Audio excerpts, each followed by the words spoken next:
ভারত পাকিস্তানের পাল্টাপাল্টি হামলায় মৃতের সংখ্যা বেড়ে দাঁড়িয়েছে ৪১ জনে। এরই মধ্যে ভারতে মারা গেছে ১৫ জন আর পাকিস্তানে ১৬ জন।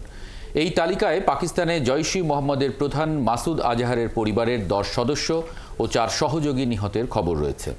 দিল্লি বলছে, পেহেলগাম হামলার জবাবে সুনির্দিষ্ট সন্ত্রাসী কেন্দ্র ধ্বংস করা হয়েছে। আর হামলার কড়া নিন্দা জানিয়ে ভারতে হামলা চালাতে সশস্ত্র বাহিনীকে পূর্ণ অনুমোদন দিয়েছে ইসলামাবাদ। আরও জানাচ্ছেন মাহফুজুর রহমান। একনল হ্যান্ড ওয়াশ ১০০% প্যারাবেন ফ্রি, তাই নিরাপদ হাতের জন্য আস্থা রাখুন একনলে। ভারতের হামলার পরপরই পাকিস্তানের প্রধানমন্ত্রী শেহবাজ শরীফের সভাপতিত্বে জরুরি বৈঠকে বসে দেশটির জাতীয় নিরাপত্তা পরিষদ।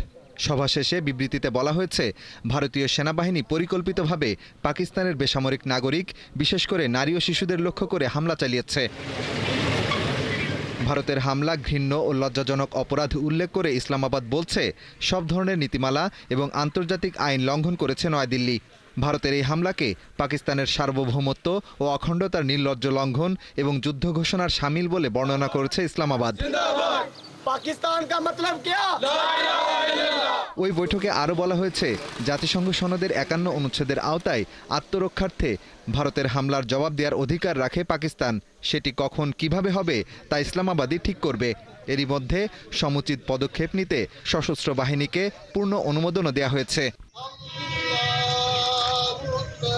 এদিকে পাকিস্তানের বাহওয়ালপুরের সুবহানাল্লাহ মসজিদে ভারতের হামলায় মাওলানা মাসুদ আজহারের পরিবারের ১০ সদস্য ও ৪ ঘনিষ্ঠ সহযোগী নিহত হয়েছেন। বুধবার বিষয়টি স্বীকার করেছে পাকিস্তান ভিত্তিক সংগঠন জৈশ-ই মোহাম্মদ। জাতিসংঘ মাসুদ আজহারকে সন্ত্রাসী হিসেবে তালিকাভুক্ত করেছে। এর আগে মঙ্গলবার মধ্যরাতের পর মাত্র ২৫ মিনিটের মধ্যেই পাকিস্তানের ৯টি স্থাপনায় এবং সন্ত্রাসবাদী অবকাঠামোয় হামলার দাবি করে ভারত। ভারত যে প্রত্যাঘাত করেছে তা পরিমিত, সমানুপাতিক, দায়িত্বশীল ও যা ছড়িয়ে পড়বে না।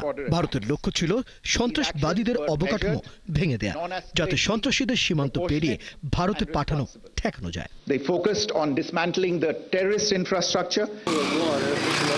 তবে ইসলামাবাদ বলছে, পাকিস্তানের ৬টি স্থানে হামলা হয়েছে এবং সেগুলো জঙ্গি আস্তানা ছিল না। একই সাথে পাল্টা হামলায় ভারতের ৫টি যুদ্ধবিমান এবং একটি সেনা ব্রিগেড ধ্বংসের দাবি করেছে পাকিস্তান। মাহফুজুর রহমান, ৭১।